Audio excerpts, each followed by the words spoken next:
হাসনাত আব্দুল্লাহ ভাইয়ের কথা যদি বলি, হাসনাত আব্দুল্লাহ এবং সার্জিস ভাই আমাদেরকে কথা দিয়েছিল যে বন্ধু আওয়ামী লীগ নিষিদ্ধ না হবে আর জুলাই সনদ না দিবে এখান থেকে তারা যাবে না, গেলে তাদের লাশ যাবে। তাহলে কিভাবে চলে গেল? তো কথার সাথে তো কাজে মিল নেই। মিল আছে আপনি বলেন?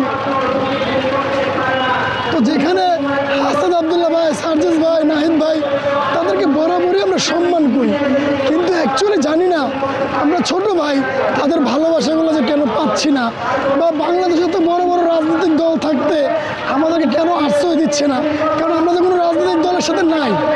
আহতরা দেশের সন্তান, আহতরা দেশের জন্য মরতে রাজি আছে, কিন্তু আহতদের পাশে কাউকেই পাচ্ছি না আমরা। এই রৌদ্রের মধ্যে দেখেন আজকে 3 দিন হয়ে গেছে, 3 দিন 3 রাত, খাওয়া নাই, নোয়া নাই, গোসল নাই। এবং হাসনাত আব্দুল্লাহ ভাই এনসিপিরা চলে যাওয়ার পর, অন্য অন্য দলের লোক চলে যাওয়ার পর শুধু আহতরা এখানে।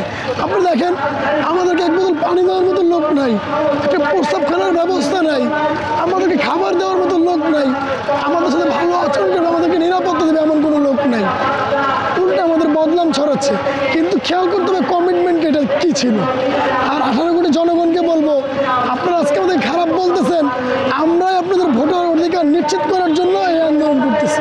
কারণ যদি আমরা দেশ স্বাধীন করার পর আমি স্বীকৃতি না পাই, জুলাই সনদ না পাই, তাহলে আপনার ভোটার অধিকারও কোনোদিন নিশ্চিত হবে না। করতে হলো। এবং এই আন্দোলনটা হচ্ছে আমাদের অস্তিত্বের আন্দোলন, আমাদের টিকে থাকার আন্দোলন। যে আন্দোলনটার মধ্যে আমরা চাচ্ছি আওয়ামী লীগকে নিষিদ্ধ করতে হবে আর জুলাই সনদ দিতে হবে। আর এই জুলাই সনদটা দেওয়ার কথা ছিল। আওয়ামী লীগের কার্যক্রম নিষিদ্ধ এক জিনিস, আর নিবন্ধন বাতিল আরেক জিনিস। আমার পেটে খিদা লাগছে, আমাকে খাবার দিতে হবে, আমাকে কাপড় দিয়ে লাভ নাই। এখন আমাদের বিপ্লবী সরকার যেটা করতেছে, আমাকে খাবার না দিয়ে আমাকে কাপড় দিচ্ছে, এটা তো হয় না। বুঝতে পারছেন? তো আমাদের এই দুটো জিনিস দিতে হবে, আওয়ামী লীগের নিবন্ধন বাতিল করতেই হবে আর আমাদের জুলাই সনদ দিতে হবে। তারপর আমরা রাজপথ ছাড়বো, এর আগে ছাড়বো না।